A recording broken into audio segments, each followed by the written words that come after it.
இந்து சமுத்திரத்தின் முத்து என்று அழைக்கப்படும் இலங்கை புவியியல் ரீதியாக மிகச்சிறிய நிலப்பரப்பாக இருந்தாலும் உலகின் பல பகுதிகளில் தனித்துவமான இடத்தை பெற்றுள்ளது. இயற்கையான அமைவிடம், இயற்கை அழகு மற்றும் வரலாற்று பாரம்பரியம் ஆகியவை அவற்றில் அடங்கும். தனித்துவமான நீர்ப்பாசன தொழில்நுட்பம் என்பது இந்த சமூகத்தால் உருவாக்கப்பட்ட ஒரு சிறந்த தொழில்நுட்பமாகும். பல்லுயிர் மற்றும் கவர்ச்சிகரமான சூழல் மற்றும் வானிலை ஆகியவற்றுடன் இந்த சிறிய தீவு அற்புதமான நீர்வள சூழலை கொண்டுள்ளது.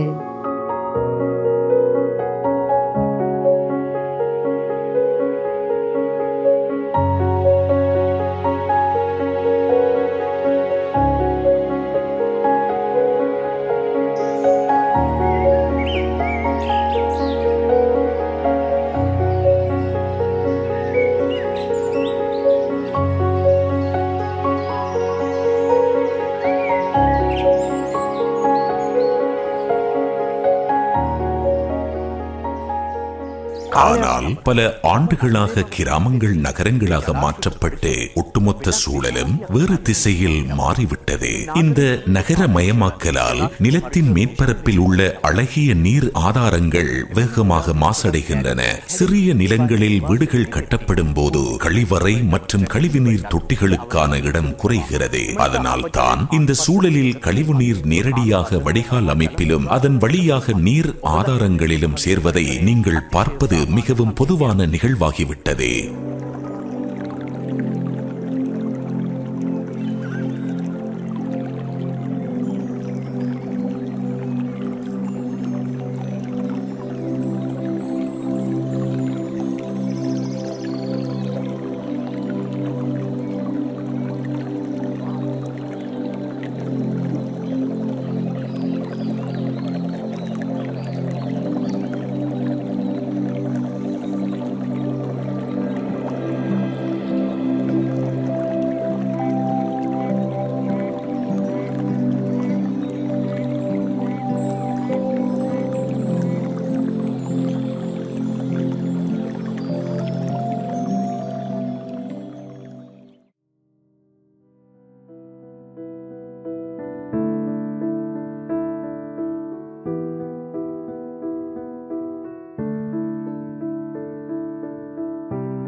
உங்களுக்கு தெரியுமா, உலக சுகாதார பிரச்சனைகளில் 10% முறையான சுகாதாரமின்மை மற்றும் பாதுகாப்பற்ற நீர்ப்பாவனை ஆகியவற்றால் ஏற்படுகின்றது. தீங்கு விளைவிக்கும் நுண்ணுயிர்கள் மற்றும் வைரஸ்கள் நீர் மூலம் பரவுகின்றன. கால்ரா, வயிற்றுப்போக்கு, ஹெபடைஸ் போன்ற கடுமையான நோய்கள் இதனால் ஏற்படுகின்றன.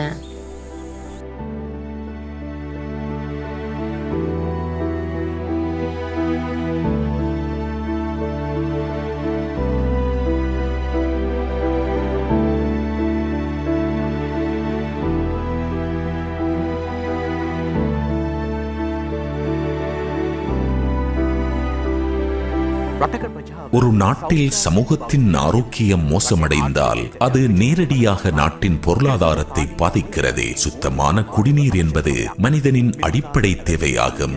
மனித குடிநீர் தேவைக்கான இந்த நீர் ஆதாரங்களில் தரம் மோசமடைகின்ற போது தண்ணீரை ஒரு சுகாதாரமான நிலைக்கு கொண்டுவர அது ஒரு சுத்திகரிப்பு செயல்முறைக்கு உட்படுத்தப்பட வேண்டும். அந்த சிக்கலான செயற்பாட்டுக்கு பெரும் செலவு ஏற்படுவதால் நாட்டின் மற்ற அத்தியாவசிய தேவைகளுக்கு முன்னுரிமை கொடுக்க முடியாதுள்ளது. அது மட்டுமன்றி நீர் மாசடைவதால் கவர்ச்சிகரமான சூழலை இழந்து வருகிறோம். பல்லுயிர் பெருக்கம் அழிந்து வருகிறது. எல்லா உயிரினங்களுக்கும் சாதகமான சூழலுக்கு பதிலாக கடுமையான சூழல் உருவாக்கப்படுகிறது. இலங்கை போன்ற ஒரு நாட்டை எடுத்துக் கொண்டால் இந்த சுற்றுச்சூழல் மாசடைவால் சுற்றுலா பயணிகளுக்கு ஈர்ப்பு குறைவடைந்துள்ளது. இது நாட்டின் பொருளாதார வளர்ச்சிக்கு பெரும் பின்னடைவாக காணப்படுகிறது.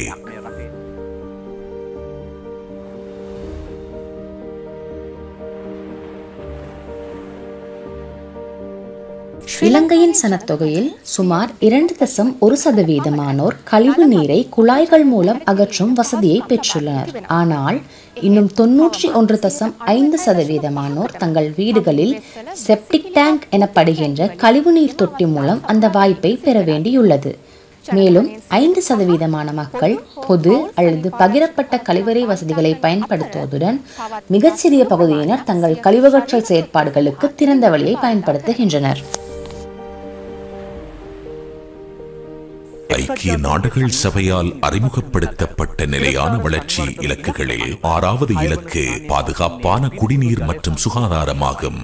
அடிப்படை சுகாதாரம் மற்றும் பாதுகாப்பான சுகாதாரம் என 2 பகுதிகளை சுகாதார இலக்குகள் கொண்டுள்ளன.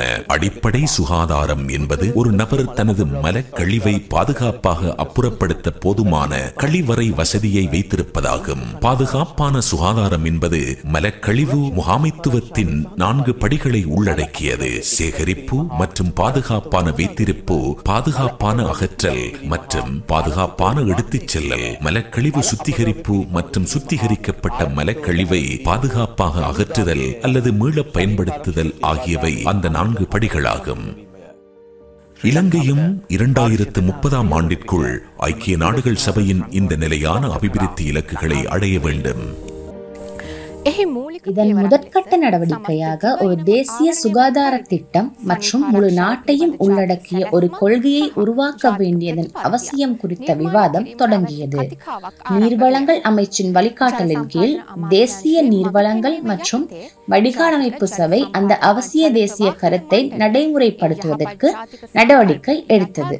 இதன் விரைவாக 2021 இருந்து 2030க்கான சுகாதார பாரிய திட்டம் வெளியிடப்பட்டது. அத்துடன் சுகாதாரம் தொடர்பான அனைத்து பங்குதாரர்களின் பங்கேற்புடன் தேசிய சுகாதார கொள்கை அறிமுகப்படுத்தப்பட்டது.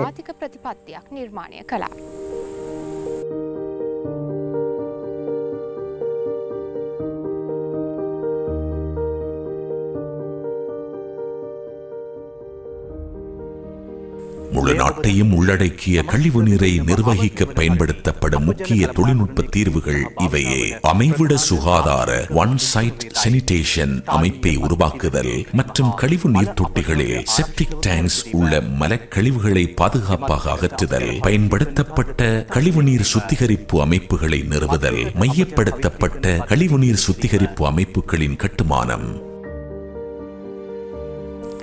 இவற்றில் முதல் தொழில்நுட்ப தீர்வு அமைவிட சுகாதார அமைப்புகளையும் மலக்கழிவு முகாமைத்துவத்தையும் மேம்படுத்துவதாகும். அதன்படி சமையலறை, குளியலறை மற்றும் கழிப்பறைகளில் இருந்து கழிவுகள் கழிவுநீர் தொட்டிகளில் சேகரிக்கப்படுகின்றன. அங்கு முதல் நிலை மற்றும் 2ஆம் நிலை சுத்திகரிப்பின் பின்னர் திரவ பகுதிகள் தரையில் உறிஞ்சப்பட அனுமதிக்கப்படுகின்றன. ஆனால் காலப்போக்கில் திண்ம துணிக்கைகளின் அளவு அதிகரிக்கிறது. இந்த செயல்பாட்டை பாதுகாப்பாக செய்ய இத்திண்ம துணிக்கைகளும் சுத்திகரிப்பு செய்யப்பட வேண்டும். எனவே இத்திண்ம துணிக்கைகள் நிறைந்த கழிவு நீரை கழிவுநீர் தாங்கி மூலம் சுத்திகரிப்பு மையங்களுக்கு கொண்டு சென்று சுத்திகரிக்க வேண்டும். මල අපද්‍රව්‍ය ප්‍රභවය පිරිපහදු මධ්‍යස්ථානය වෙත රැගෙන ගොස් පිරිපහදු කළ යුතුයි. මේ ඔබ දකින්නේ இது கேகாலை மாவட்டத்தின் ருவான்வெல்ல பகுதியில் புதிதாக நிர்மாணிக்கப்பட்ட மலக்கழிவு சுத்திகரிப்பு நிலையமாகும். அருகில் உள்ள உள்ளாட்சி அமைப்புகளில் இருந்து சேகரிக்கப்படும் கழிவுநீர் கலி பவுசஸ் மூலம் சுத்திகரிப்பு மையங்களுக்கு கொண்டு செல்லப்படுகிறது. பின்னர் மையத்தின் வெளியேற்றல் பகுதியின் மூலம் வெளியேற்றப்படும் கழிவுகள் பட்டை வடிகட்டியின் பார் ஸ்கிரீன் ஊடாக வடிகட்டப்பட்டு சேகரிப்பு தொட்டிகளுக்கு அனுப்பப்படுகிறது. பின்னர் இது முதன்மை சுத்திகரிப்பை காற்றில் குளங்களிலும் இரண்டாம் நிலை சுத்திகரிப்பை காற்றோட்ட குளங்களிலும் பெற்று தெளிவு தொட்டியில் திண்ம கசடு மற்றும் நீராக பிரிக்கப்படுகிறது. தெளிவுநீர் தொட்டியில் தெளிவாக்கப்பட்ட நீர் கிருமி நீக்கம் செய்யும் பிரிவில் குளோரின் ஏற்றப்பட்டு அதன் ஒரு பகுதி மீண்டும் பயன்படுத்தப்படுவதுடன் மீதமுள்ள நீர் மத்திய சுற்றாடல் அதிகார சபையின் விதிமுறைகளுக்கு உட்பட்டு பாதுகாப்பாக சுற்றுச்சூழலுக்கு வெளியேற்றப்படுகிறது. தெளிவு தொட்டியில் சேகரிக்கப்பட்ட கசடு உலர்த்தும் படுக்கைகளில் உலர்த்தப்பட்டு பின்னர் உரம் உற்பத்திக்காக அருகிலுள்ள திண்ம கழிவு முகாமைத்துவ மையத்திற்கு அனுப்பப்படுகிறது.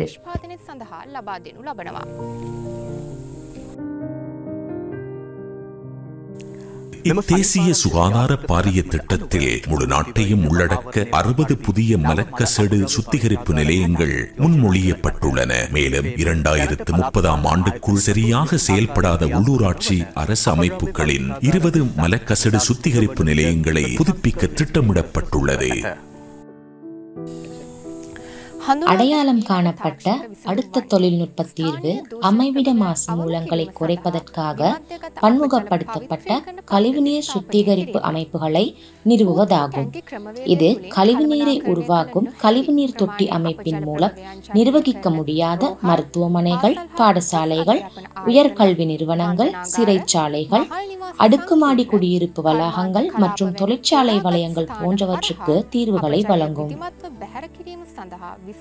இது போன்ற நிறுவனங்களுக்காக இலங்கையில் செயல்படும் கழிவுநீர் சுத்திகரிப்பு அமைப்புகள் சில பாதுகாப்பு தலைமையகம், அகுரேகுட சீதாவாக்க ஏற்றுமதி ஊக்குவிப்பு வலயம், கேகாலை மாவட்ட மருத்துவமனை, யாழ்ப்பாண பல்கலைக்கழக மகளிர் விடுதி, லுனாவ வீட்டு வளாகம், சிவனொலி பாதம். அதிக எண்ணிக்கையிலான தொற்று நோயாளிகள் ஆதார மருத்துவமனைகள் மற்றும் உயர்நிலை மருத்துவமனைகளில் காணப்படுகின்றனர். எனவே ஆதார மருத்துவமனைகள் மற்றும் உயர்நிலை மருத்துவமனைகளுக்கு இது போன்ற சிறப்பு கழிவுநீர் சுத்திகரிப்பு மையங்கள் இருந்தால் சிறந்தது என்று நான் நினைக்கிறேன். தேசிய சுகாதார பாரிய திட்டத்தின்படி 3வது தொழில்நுட்ப தேர்வு மையப்படுத்தப்பட்ட கழிவுநீர் அமைப்புகளை நிறுவுவதாகும். அதன்படி விரைவான நகர மயமாக்கலுடன் விரிவடையும் நகரங்களில் கழிவுநீரை நிர்வகிக்க இது உதவும். மேலும் நகரமயமாக்கப்பட்ட வசதிகளுடன் ஆற்றின் இரு புறமும் அமைந்துள்ள முக்கிய நகரங்களில் கழிவுநீரை நிர்வகிக்க இந்த முறை மிகவும் பயனுள்ளதாக இருக்கும். இலங்கையில் கொழும்பு, கண்டி, குர்நாகல், ஜாயல், தெஹிவளை, கல்கிஸ்ஸை, மொரட்டுவ, ரத்மலான, ஹிக்கடுவ மற்றும் கதிர்காமம் ஆகிய நகரங்களை உள்ளடக்கிய இந்த மையப்படுத்தப்பட்ட கழிவுநீர் அமைப்புகள் தற்போது செயற்பாட்டில் உள்ளன. ஒரு மையப்படுத்தப்பட்ட கழிவுநீர் அமைப்பில் வீட்டு மற்றும் தொழிற்சாலை கழிவுநீர் அறிவியல் முறையில் வீடுகள் அல்லது தொழிற்சாலைகளில் இருந்து குழாய் மூலம் வெளியேற்றப்பட்டு பிரதான வீதிகளில் உள்ள நிலத்தடி குழாய்களுடன் இணைக்கப்படுகிறது. பின்னர் உந்தப்பட்டு நகரில் ஒரு இடத்தில் சேகரிக்கப்பட்டு முறையாக சுத்திகரிக்கப்படுகிறது. குறுகிய கால திட்டங்களாக மையப்படுத்தப்பட்ட கழிவுநீர் அமைப்புகளின் கழிவுநீர் இணைப்புகளின் எண்ணிக்கை மேம்படுத்தப்பட்டு 2030ஆம் ஆண்டிற்குள் செயல்படுத்தப்படும் உத்தேச புதிய திட்டங்கள் வடிவமைக்கப்பட்ட நிலைகளில் உள்ளன. 2030 වර්ෂය වන විට ක්‍රියාත්මක කිරීමට යෝජිත ව්‍යාපෘතිවල යෝජිත සැලසුම් මේ වන විට සිදුවමින් පවතිනවා.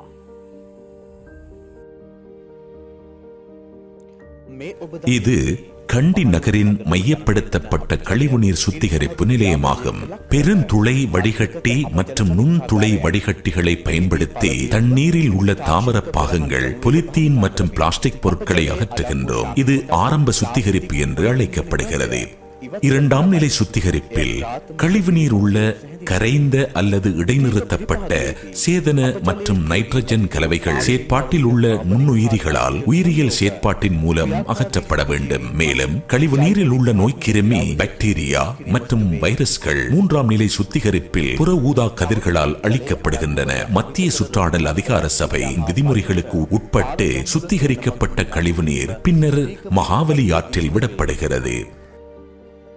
එසේ පිරිපහදු වන අපජලය මධ්‍යම පරිසර අධිකාරියේ රෙගුලාසිවලට යටත්ව මෙසේ ආරක්ෂිතව මහවැලි ගඟට මුදා හැරේ.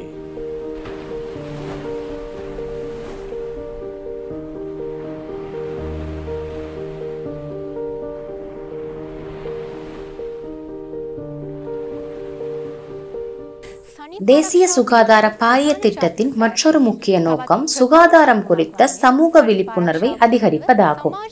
இந்த நோக்கத்திற்காக உள்ளாட்சி அதிகாரிகள், சுகாதாரத்துறை, பாடசாலைகள் மற்றும் மத்திய சுற்றாடல் அதிகார சபை மற்றும் நகர அபிவிருத்தி அதிகார சபை போன்ற சுகாதாரம் தொடர்பான பிற நிறுவனங்களுடன் இணைந்து விழிப்புணர்வை மேம்படுத்தும் வகையில் இந்த நிகழ்ச்சிகள் நாடு முழுவதும் மாவட்ட ரீதியாக நடத்தப்படும்.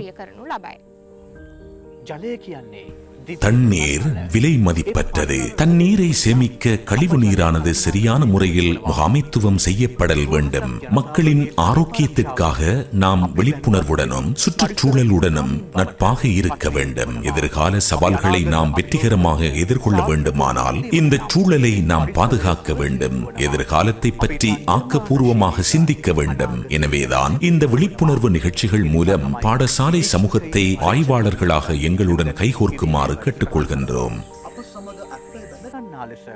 සියලු ප්‍රජාවකින් ඉල්ලා සිටින්නේ.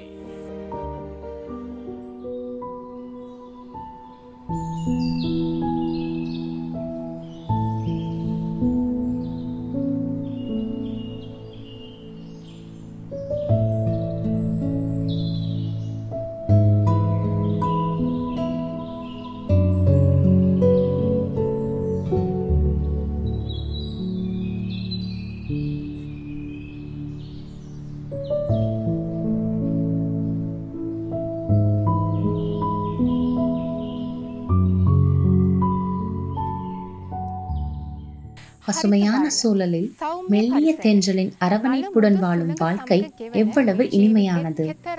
சுகாதாரத்திற்காக $1 செலவழிக்கும் போது ஒட்டுமொத்த சமூகமும் 5 மடங்கு பலன்களை பெறுகிறது. ஆரோக்கியமான தலைமுறையே இந்த நாட்டின் எதிர்காலம். இந்த இயற்கை அழகு மற்றும் சுகாதாரத்திற்காக நாம் நமது தேசிய பொறுப்பை நிறைவேற்றி சுற்றுச்சூழல் நட்பு மற்றும் உணர்திறன் கொண்ட மக்களாக எதிர்காலத்திற்காக நம்மை இணைத்துக் கொள்ள வேண்டும்.